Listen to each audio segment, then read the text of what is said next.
indray ny tenanay manonona ny fiadanan'i Jesosy tompo sy ny fahasoavany ary ny fitahiany sy ny fandresenany hitombo hatrany eo amin'ny tokantranontsika tsirairay avy izay mampandroso anay amin'izao alina izao amin'ny alalan'ity fandaharana ka ho fantatrareo ny marina ary ny marina afaka anareo tsy ho andevo. Fa miarabanao ihany koa ray aman-dreny mpaminany tonga soamantsara tao anatin'ny fandaharana amin'izao alina izao.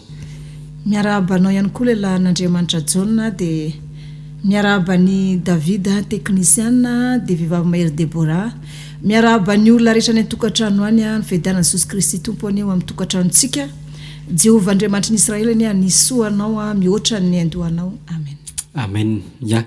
Avy hatrany dia atombontsika mivavaka aloha ny fiarahana eto dia mangataka anao mba hitondram-bavaka n'izany fiarahantsika izany. Hivavaka ary sika amin'izao fotoana izao. Misaotra besaka anao Andriamanitra ray ilay ray avo nahary ny zavatra rehetra, nahary ny lanitra sy ny tany sy ny mponina eo aminy. Ankehitriny raha mianso ny anaranao dia misaotra noho ny fahatanterahany fotoana androany rehetra sy ny asan'Andriamanitra rehetra izay natao. Ary amin'izao raha sy fotoana izao dia mbola mangataka aminao ihany koa mbola hananana hery tanjaka ahafahana manatanteraka ny ity fandaharana ity indray izay hanambarana amin'ny olona ny fahamarinana. Engany mba ny fananao masina mihitsy ampiteny ahy ary ampafantatra ny olona rehetra ny fahamarinana amin'izay tokony ataony azahoany fanjakan'ny lanitra. Amin'ny anaran'i Jesosy tompo nanaovako izany vavaka izany. Amen. Amen. Ya. Miaraba manokana ihany koa ho antsika rehetra izay androany mihitsy vao manaraka ny fandaharana. Mety tamin'ny alalan'ny namanao no ny teny hoe mba arao amin'ny fitokana sy fehefana fa misy fandaharana mahafinaritra be ao dia tonga ny enanao ankehitriny dia tena isaorana be dia be anao ary arabaina manokana ianao anatin'izany. Mirary anao mba tena aharitra hatramin'ny farany ny amin'ny fiainona ny afatra izay entin'ny mpaminany eto dia mirary ihany koa mba tena hitombo be dia be ao anatinao ny fahasoavana sy ny fahamarinan'ny ten'Andriamanitra ary ho tanteraka aminao mihitsy ny tarigetra ny fandaharana dia hoe ny marina no afaka antsika tsy ho andevo satria izay no anton'izao fandaharana izao zany mba hanafaka ny olona rehetrarehetra amin'ny fanandevozan'ny Satana karazany be dia be mihitsy amin'ny fanandevozana izany dia izany no vahanina tsikelikely amin'ny alalan'ny fahamarinana izay ampianarina amintsika tsirairay avy eto. Ka ianao izay vaovao mihitsy vao mihaino anay amin'izao fotoana izao dia anisany ihany koa vova hiala amin'izany fatotra ny Satana izay mety efa nangejanao hatramin'izay izany fa manomboka izao dia mirary anao mitsodra anao tena olona afaka tokoa ianao amin'ity alina ity. Ya, izay no ela ray aman-dreny fa efa miandry ihany koa ny namantsika izay andray fampianarana vaovao indray avy aminao dia atolotra aminao indray ny tohin'ny fanazavana rehetrarehetra mahakasika izay. Ya, isaoran'Andriamanitra moa zany Jaona fa androany rehefa be dia be manko olona andray sy nanomboka tamin'ny telo nandray olona hatramin'ny 9 sasany hariva dia mbola sy nipetraka firy tao an-trano akory za dia efa tonga aty amin'ny onjam-peo indray no fandarana. Izany hoe sy misy fotoana hipetrahana mihitsy zany amin'ny asan'Andriamanitra. Kanefa dia tsy afaka mitaraina amin'Andriamanitra ianao fa zay no iraka ampanaovin'Andriamanitra itsy ambony tany zany dia sy maintsy ataonao.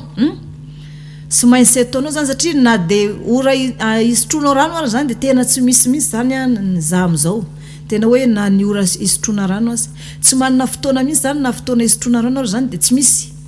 fa tena hoe asan'Andriamanitra zany feno dia feno ary nahafinaritra anazy zany dia maro ny olona tonga dia nanontaniana moa zany zareo hoe inona mahatonga anareo sy mandefa mesazy ao anatin'ny fandahara fa mesazy taloha reny zany teny hoe zany ilay olona mpandefa mesazy ohatr'izao fa androany misy vao tonga taty dia hoy zany izy hoe ka miverina 0 misy ozy izy ny lohanay aloha rehefa mandray ilay fampianarana dia efa afaka adiny ray andray ozy izy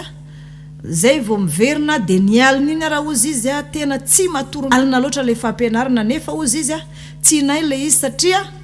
zavatra mbola tsy fantatra sady tsy fitoron'ny olona rehetrarehetra misy ozy izy no ampianaranao. Dia ohatrany hoe miofana pasteur daholo zany ny olona rehetra isan-trano araka ny eritreritra zareo zany hoe miofana pasteur hono zany zareo satria lalina noho ny eno zareo any amin'ny toerana misy an'zareo zany any amin'ny fitoriana filazantsara zay eno zareo zany ny fampianarana eto dia zay zany miverina 0 hono zany lohany dia efa ela be zany vao hoe tafaverina satria mietrehitra ay marina moa zany misy an'izany eto ambony tany dia zay zany no natonga anao hoe ay moa zany vokatra n'ilay afatra mavesatra zany mahatonga ny olona zany tsy mandeva message satria mafy be zany fandraisana an'le izy. Omaly moa zany sika niditra mahakasika an'le hoe dagona ary tsy mampaninina na ny olona raha mbola andefa message amin'iny tsy mampanana fa ianareo rehetrarehetra zay te andefa message zany mahakasika ny dagona de alefasy foana ny message de mba fanontaniana zany fa raha ohatra ka hoe mbola ny ten'Andriamanitra aiza indray ten'Andriamanitra ohatr'izao mety tsy ho tratrako sony zany satria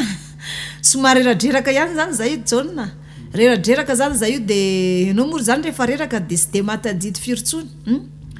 ka izay rehetra tianao ametrahana fanontaniana mahakasika an'izay dagona zay na asera de afaka mamerina fanontaniana anao zany amin'izay zavatra tsy azonao kanefa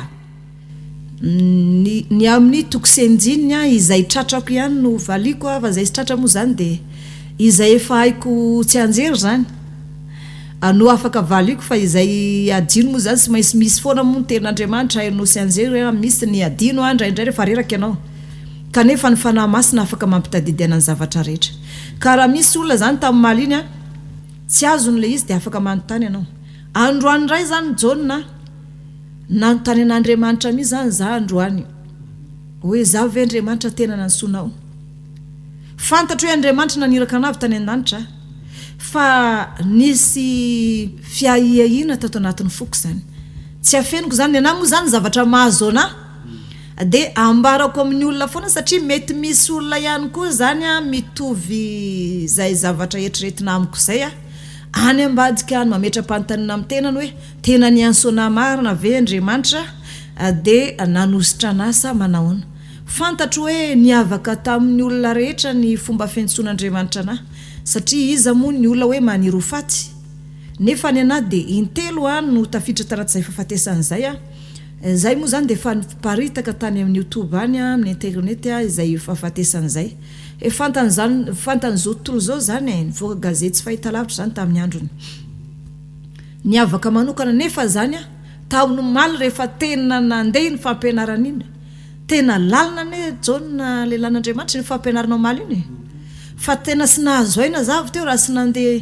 nivoaka teo an-tokotany aloha nakarivotra satria hitako misy ohatra nivoaka setroka io lohako io ohatra ny hitako misy zany hoe ohatra ny hoe nivoaka setroka misy ny lohako namoaka n'ilay fampianarana tsy nahazo aina za raha sy nivoaka tany an-tokotany misy aloha zany nandeha nakarivotra aloha satria nafana be loatra de nakarivotra aloha de natonga anandray zany nametra-panontaniana de hoporofoiko any amin'ny farany fa azadinao manontany an'izany anany amin'ny farany hoe inona no natonga anahy nametra-panontaniana tamin'Andriamanitra hoe mbola ao amin'Andriamanitra ve za amin'izao sa tsy ao amin'Andriamanitra intsony de hovaliko any amin'ny farany fa azadinao mametraka an'izay fanontaniana izay aminahy rehefa iravisika hoe inona ny antony nametrahako fanontaniana tamin'Andriamanitra hoe za ve mbola ao amin'Andriamanitra sa tsy ao amin'Andriamanitra intsony za amin'izao androany ray zany sika de manana loha hevitra vaovao sika John lan'Andriamanitra ny loha hevitra antsika zany androany de hoe mirimorimo aiza ity zao tontolo zao ty mirimorimo aiza ity zao tontolo zao ty de ho aiza zany isika mila olona marina isika hitarika ansika sy amonjy ny fanantsika averiko ny loha hevitra sika androany hoe irimorimo aiza ity zao tontolo zao ty de ho aiza isika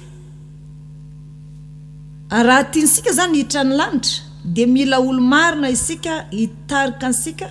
sy amonjy ny fanansika fanontaniana telo zany John mipetraka hoe mirimorimo aiza ity zao tontolo zao ty antanina ny olona zany io de ho aiza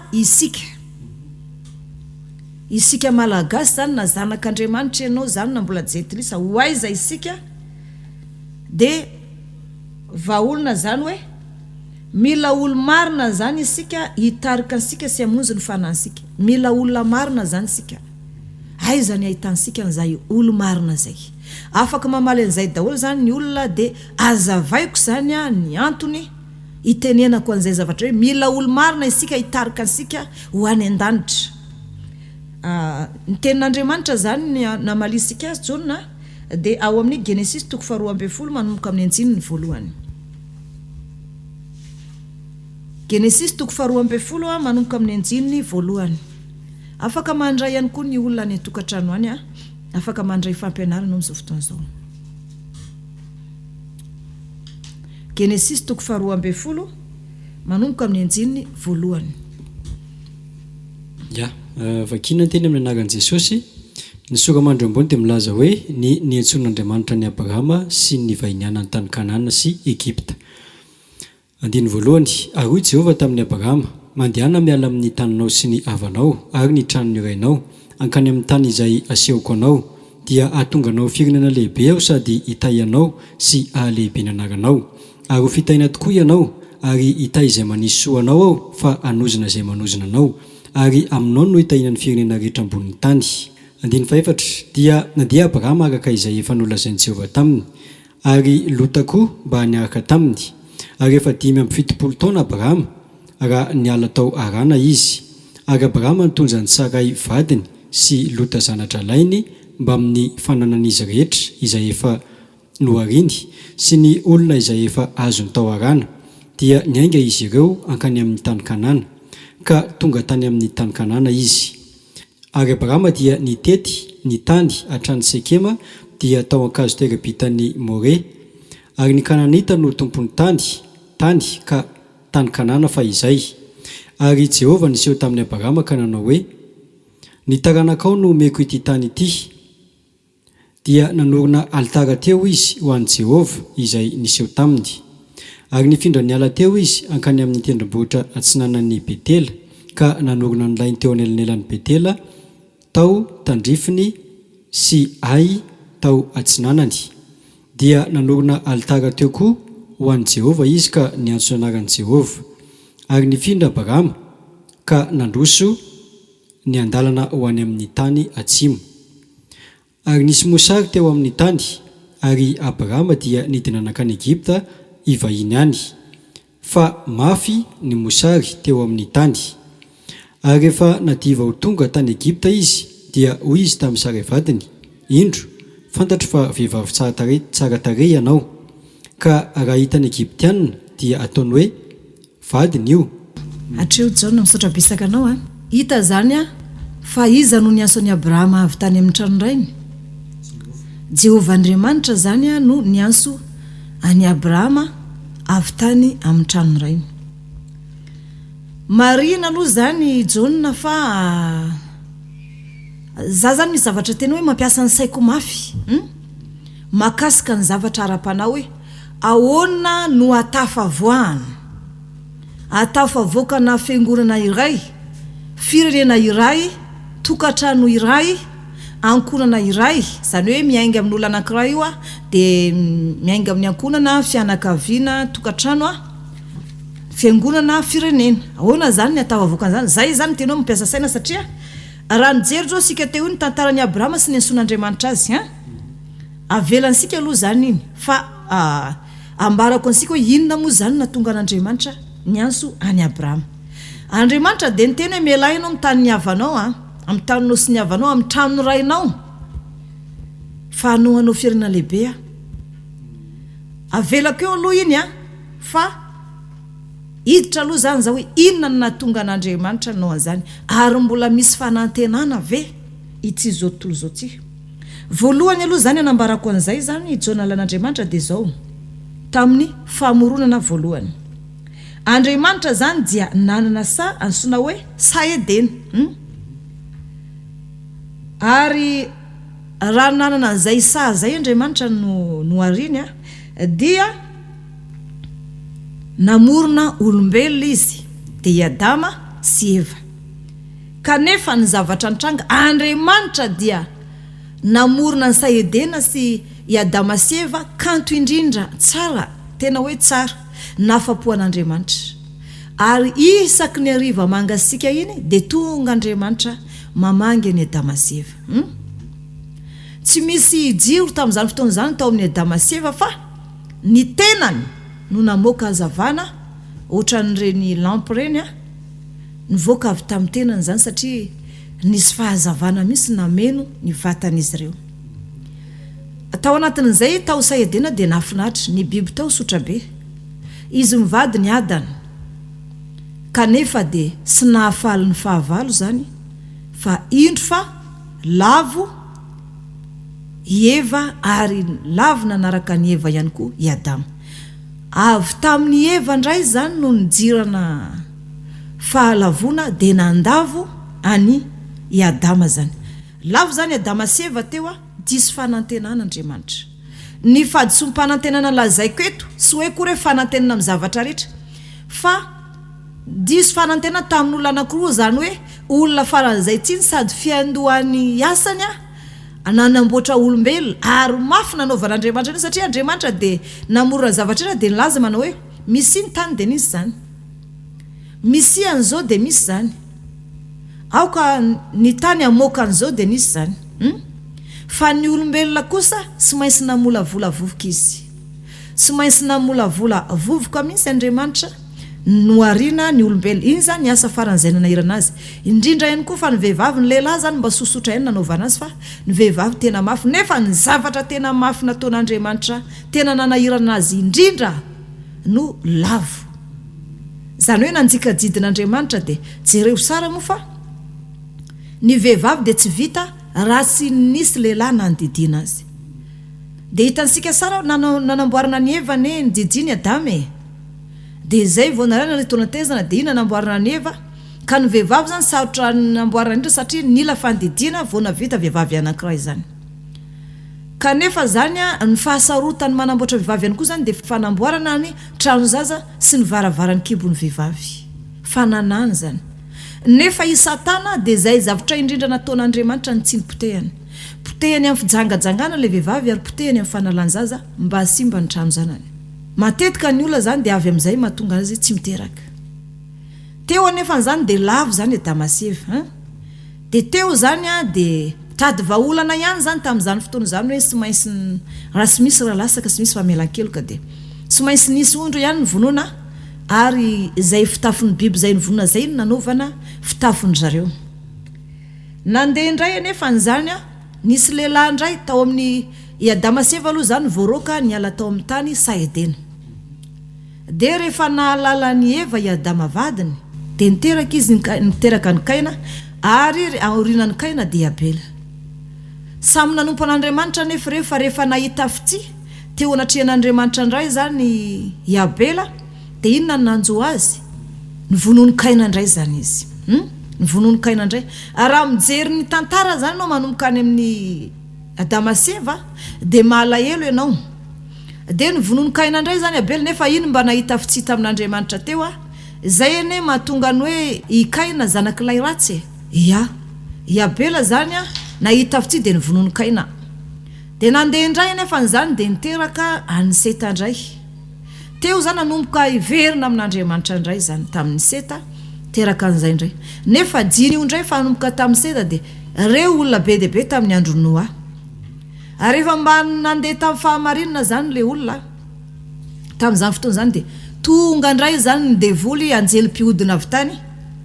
reo zany le dagona ilay nazavaiko tamin'maly hoe fanahy manambady izay mitoetra ao anaty rano reo zany no reo ilay anjely niala tamin'ny anjara fanapahany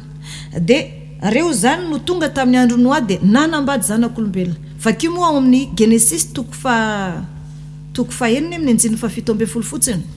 Genesis toko fahenina andininy fafito ambin'ny folo ny anakan'i Jesosy ary indro izao le izao eto ilehibe zany hoe Jehovahandriamanitra ary indro izao efa ahatonga ny savitrano ambonin'ny tany andringana ny nofo rehetra izay manam-pofonaina ambanin'ny lanitra dia ho faty izay rehetra eo amin'ny tany zany hoe rehefa mba nandeha tafahamarinana le olona dia avy indray reto anjelim-pihodiny reto jangajanga tamin'ny zanakavaviny olona dia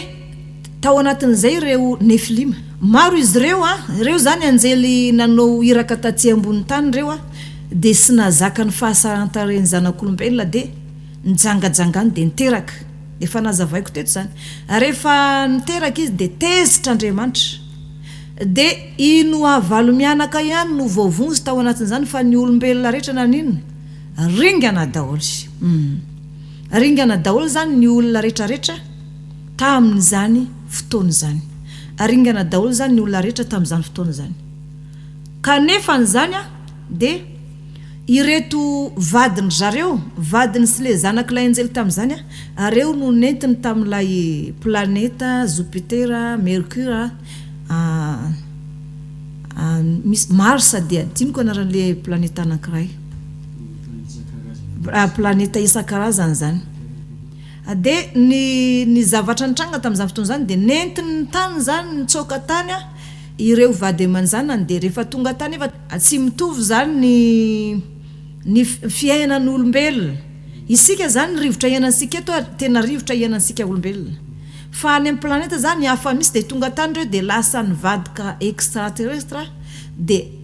lasa nivadika extraterrestre zany reo dia zareo sara moa ny zavatra trany lasa be maso be lasa ohatra ny sary-bakoly dia reny avoakany zareo amin'ny dessin animé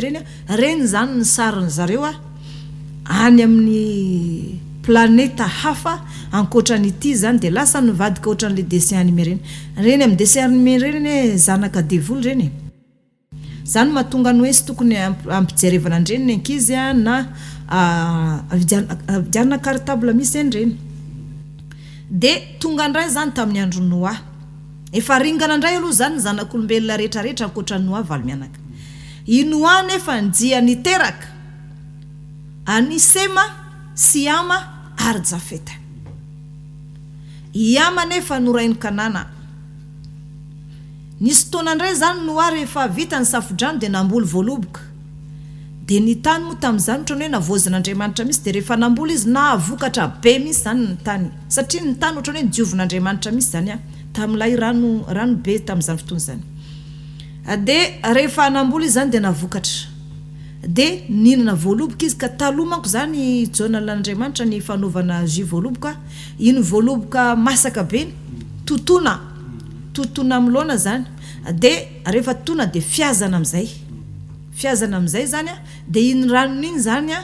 tsy mifangaro rano iny fa iny rano voaloboka tsy mifangaro iny zany iny no anoa tamin'izany fotoana zany dia ny zavatra nitranga rehefa be loatra zany ny ranom-boaloboka nohaniny dia mamin'ny ranom-boaloboka izy zany sy fantako nanetina falimpolo loatra angamby izy ka hoe nohaniny izay tsara izay masaky indrindra tao dia zay zany fanaovana azy totona am'loana zany reny mifanoto dia fiazana dia iranon'iny zany tsy mifangaro iny zany sotroina dia mamy Noa natoy be loatra satria tsy mifangaro tsy mitampoka zany dia tao anatin'izay fotoana zay nefa zany avy amin'izay manko i Ama satria izy niteraka teo lahy zany i Noa dia i Sema sy Ama ary Jafeta i Ama nefa niteraka ny Kanana dia ny zavatra nitranga i Ama zany rehefa nahita Noa mamoka nafana tao anaty lainy dia tsy mba nirakofa ny fitan'izany lakanjo zany Noa fa i Noa zany mamo tao anatin'ny trano tao anatin'ny lainy zany dia nanalakanjo dia avy zany i Ama rainy Kanana zanaky Noa zany io tonga tao anatin'ny lainy Noa izy dia tsy mba nandrakotra ny fitan'izany fa lasa izy nitanjaka ao anday ny data dia nanao 5 anitra zany ny Jafeta sy Sema nandeha naka akanjo firakotra dia nirakofan'izany fitan'izany reny zany i Noa mamo io mbola nasiaro saina sara ka izany izy ka rehefa afaka tamin'ny amamona izy zany hoe nivatany ihany zany nalemilemy dia nafana izy fa ny sainy zany mbola tao nanafitadidiana izy tonga dia sy Ama zany no nozoniny fa i Kanana zanany i Kanana io anefa lasa razambeny Kananita tatsy arina dia hitansika zany fa no moa porofoinsika amin'ny tenin'Andriamanitra ao amin'ny Genesis 5 mba vakeo zafady Genesis 5 zay revo amin'ilay nanozonany i Noa any Kanana 5 andin'ny fa 7 5 ny sokamandro ambony dia vakeo zao hoe ny nataony izy telo mirahalahy zanaky Noa sy ny teny namina nindrainy azy avy nagan Jesosy ary ny zanakalainy Noa izay nivoaka avy tamin'ny samby fiara dia Sema sy Ama ary Jafeta ary Ama no rainy Kanana ireo telo lahy ireo no zanaky Noa ary avy tamin'ireo no nielezan'ny olona tambonin'ny tany rehetra. Ary vao tonga mpiasa tany no ka nanao tany boaloboka ary nisotro tamin'ny divay izy ka mamy. Ity ilay divay nazavainao teo, rano boaloboka ilay izy. Dia nanary lamba izy ka nitanjaka tao anatin'ny lainy. Ary hitany ama rainy Kanana ny fitanjahan'ny rainy dia nambarany tamin'ny rahalainy Rola teo ivelany. Ary nalainy Sema sy Jafeta ny lamba ka nentin'izy mirahalahy teo antsorony. Dia nanao dia mianotra izy ka nandrakotra ny fitanjahan'ny rainy. Ary ny tavany tsy nanatrika azy ka dia tsy hita ny fitanjahan'ny rainy. Dia nahatsiaro no rehefa afaka ny amamony ka nahafantatra izay efa nataon'ny zanany farala taminy. Dia hoy izy, ho voaozana e Kanana, ho tena andevon'ny rahalainy izy. Ary hoy koa izy, isaorana ane Jehova Andriamanitra Sema, ary aoka Kanana ho andevony. Ataon'Andriamanitra malalaka ane Jafeta, ary aoka olona ao andainy Sema izy, ary aoka Kanana ho andevony. Amen. Ya, hatreo zany mba ho hitan'ny olona hoe Kanana lasa andevo. Dia azavaiko zany avy eo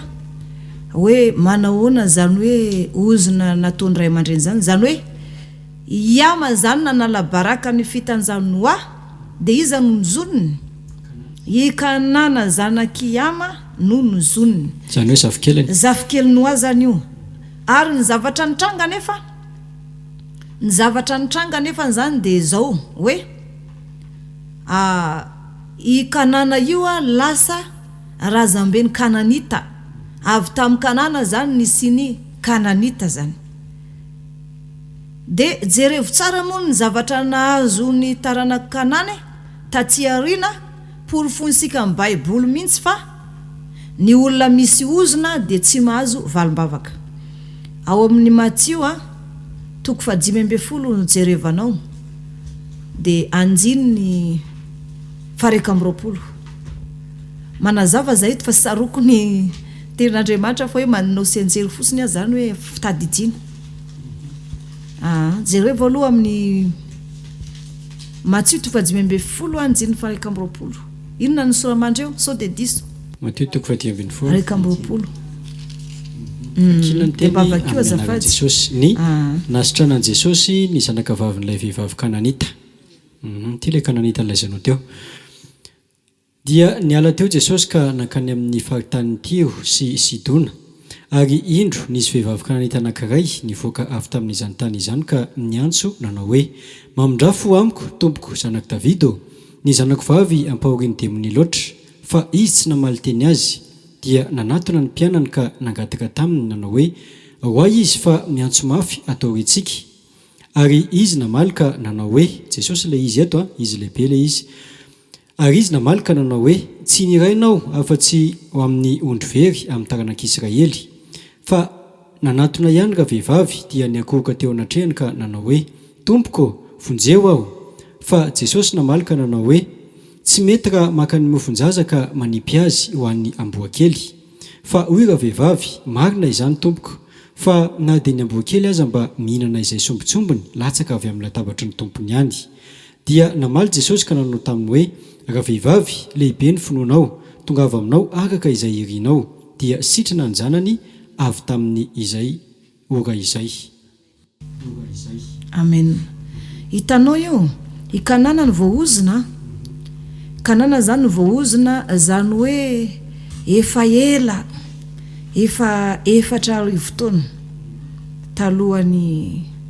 Jesosy tompo zany nanozonany inoa any Kanana. I Kanana io nefa taty aoriana lasa firenena lehibe. Lasa firenena lehibe zany izy dia nitarana ny daholo le misy hitahita reny ny anarany. Ity nefa tamin'ny andron'i Jesosy Kristy tompo, satria eo monko zany madiso hevitra ny olona hoe rehefa mino an'i Jesosy tompo izy dia tsy zany hoe vonjena tonga any am-piangona izy dia mivavaka fa tsy afaka manafaka anazy ny finoana. Fa io vehivavy io zany jaona lan'Andriamanitra dia nino an'i Jesosy tompo izy matoa nanaradia ananjy. Matoa izy nanaradia ny tompo dia nino izy ary nankatoa ary fantany tsara fa ao am Jesosy Kristy tompo irery ihany no misy ny fanafahana. De ny zavatra nitranga tamin'ny vehivavy io zany de tahaka zao.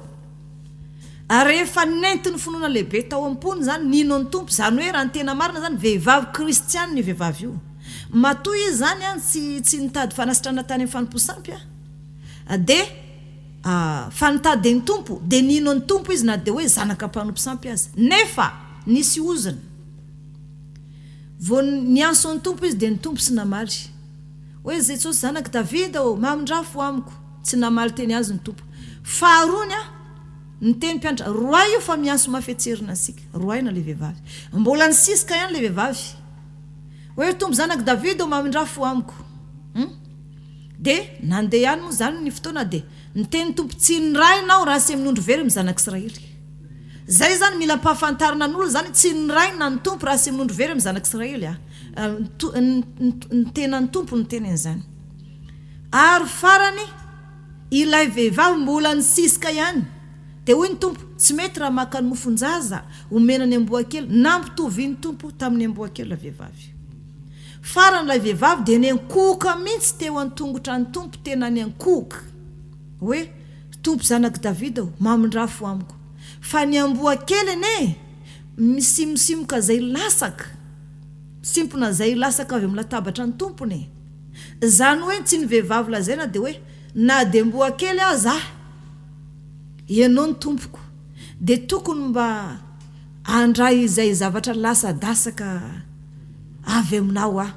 sombosombony kely avy aminao. De teo zany ny tompo ny teny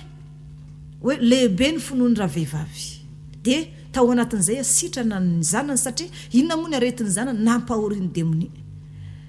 Ny taranakanana rehetrarehetra zany de tsy misy aloha tafiditra anatin'ny famonjeny. Satria io tena lehibe ny fanomposampy. Raha mamaky ny fanomposampy rehetra anaty baiboly sika de hoe sampony kananita. Taony zany no nipoiran'ilay fanomposampy zany. De jereo hoe avy tamin'ny taranakiama i kanana io avy tamin'ny taranakiama. De ny zavatra mitranga indray zany de ao anatin'izay koa zany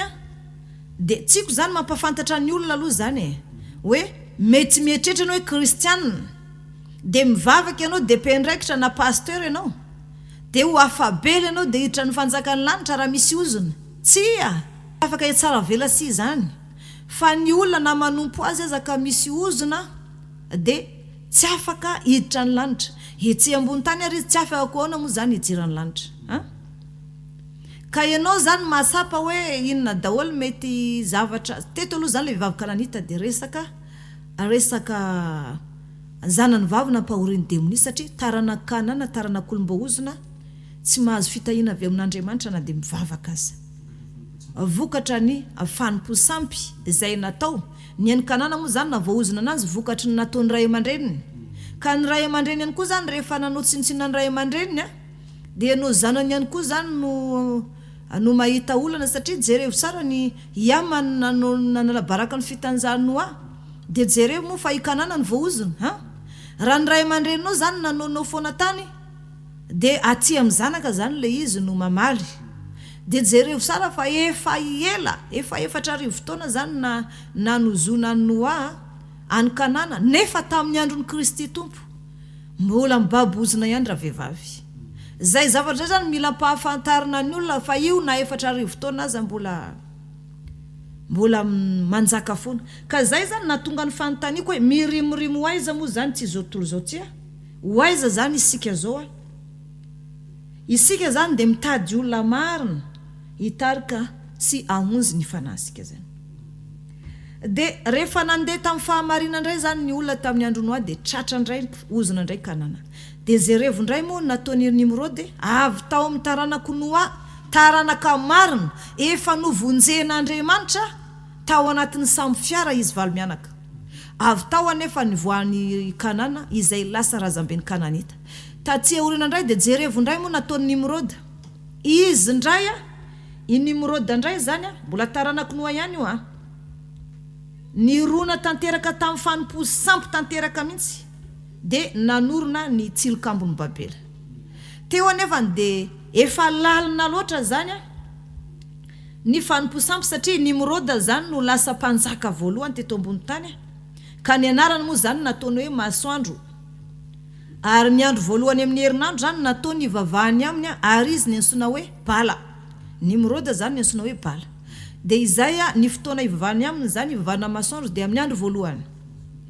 tafiditra tao anatin' zany nefa ny olona rehetra ary efa lalina zany hoe noatsy fa sy teo sony tamin'izany fa zafikeliny reto efa lalina ilay fanomposampy satria ny olona zerevansika any amin'ny raha zerevana any amin'ny ezakely any dia zao ny olona rehetra nivavaka tamin'ny Nimroda todika miansinana any amin'ny masoandro sady membo altara zany io fivavahana membo altara io zany tsy mety io fa lasa fivavahana masoandro dia membo altara zany dia lasa noho n'le izy efa tafiditra tao anatin'ny sain'olona lalina loatra ny fivavahana tamin'ny Nimroda tamin'ny andro voalohany amin'ny herinandro zany na fivavahana bala dia na dia nikoroin'Andriamanitra zany fitenin'ny olona ka samy nanana fiteniny Andriamanitra zany tena hosarahako ny fiteniny reto samy manana fiteniny reo dia samy paritaka amin'izay mandeha amin'izay alehany dia tsy hitany Nimroda sony zay atao kanefa noho n'ilay fampianarana efa nifantsika ohatrany hoe fampianaran'ny razana na fomban-drazana na fivavahany razana efa nifantsika tao anatin'ny lohan'ilay olona ny fivavahana mibala na i Nimroda tamin'ny andro voalohany tamin'izany fotoana zany dia na samy nanana ny fireneny azy izy dia mbola tsy afaka tao anatiny ihany izay fomba fivavaka zay dia nomboka teo dia nisy nivavaka tamin'ny volana sy ny kintana indray zany moa fivavahana zoma iny indray ny fivavahana amidiana na isay Miramisa efa nampianariko zany fa hoe mamerimberina lesona fotsiny azy zany dia ao anatin'izay dia nisy moa zany ny anaransika teto reto daholo karazana sampy zay nivavahany zareo teo aloha zany ibala i Nimroda i Asera Andriamanibavy na i Jianna io na i Semiramisa teo ihany koa zany ny volana sy ny kintana izay ivavahana amin'ny Semiramisa ihany zany Andriamanibavy teo indray zany i Dagona mpanimba mpanompon'Andriamanitra zay nampianariko tamin'ny maly dia teo indray zany i Kemosy indray zany lehiben'ireny mpanao aiady reny izy zany lehiben'ireny Kemosy zany no lehiben'ireny dia eo indray zany ny Serafima indray sampy sary sikotra izy io sary sikotra kely ivavahany isan-trano zany hoe nisan'ny tokantrano zany ny olona dia samy nanana ny zany hoe Terafima zany taloha Terafima moa zany fa sy Serafima Terafima zany dia ny zavatra nitranga zay revanao sara fa na i Jakoba niala tany amin'ny Labana aza mbola nanafina an'io Terafima io ihany Israely tamin'izany fotoana zany fa saingina loto izy dia sy nisavana any zany Labana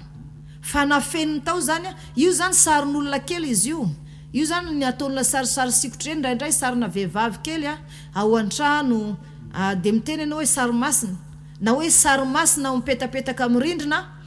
sarina vehivavy dia na sarina lehilahy io dia moa teneny hoe sarin'ny tompo io nefa tamin'ny andron'ny tompo raha sisy kamera fa reny zany ny antsoina hoe Terafima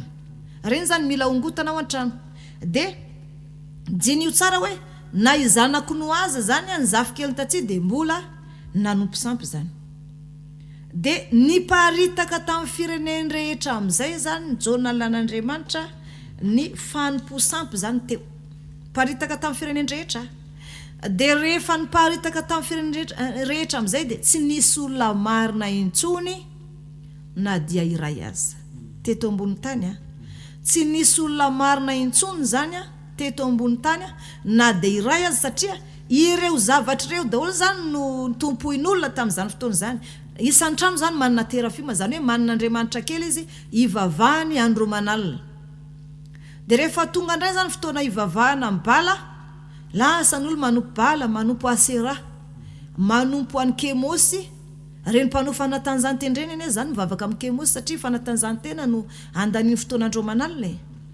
dia ao indray zany ny olona mivavaka amin'ireo karazana fanompo sampy reo Dagona moa zany dia mpanimba fiangonana fotsiny nanomboka teo zany noho ny amafiny fanompo sampy sy ny herin'ny Satana zany izay nanimba olona satria izy zany tezitra tamin'Andriamanitra dia ny olona rehetra aby lasa ohatrany hoe nanao valifaty izy zany dia sy nisy marina intsony zany ny olona dia teo amin'izay zany Andriamanitra ny antso an'i Abrahama tapitra nompo sampy daholo ny olona tambony tany tsy misy olona marina na dia anankiray dia ny antso any Abrahama Andriamanitra nefa mariny fa itera rainy Abrahama ne Jaona lelan'Andriamanitra ka mpanompo sampy tena mpanompo sampy vakio moa ao amin'ny Josoa zafady Josoa 4:20 sy 2 Josoa 4:20 sy 2 ihany ya ny sokamandry teny vaky toy izao manaraka Jesosy ny teny farany nataon'i Josoa tamin'ny olona sy ny nanaovan'ny olona fanekena mafy fa tsy hiala amin'Andriamanitra ary Josoa nanangona ny firenen'ny Israely rehetra tany Sekema ka niantsony lolon'ny Israely sy ny lehibeny sy ny mpitsara azy ary ny mpifehy azy ka dia niara-niseho teo anatrehan'Andriamanitra izy ireo ary hoy Josoa tamin'ny vahoaka rehetra izao no lazain'i Jehovah Andriamanitry ny Israely tany andafin'ny ony no nenan'ny razanareo tany aloha dia Tera rain'i Abrahama sy Nahora ary nanompo Andriamanikafa izy zay amen hitanao voalazy fa nanompo Andriamanikafa i Tera zany dia nanompo Andriamanikafa izany lazako aminao hoe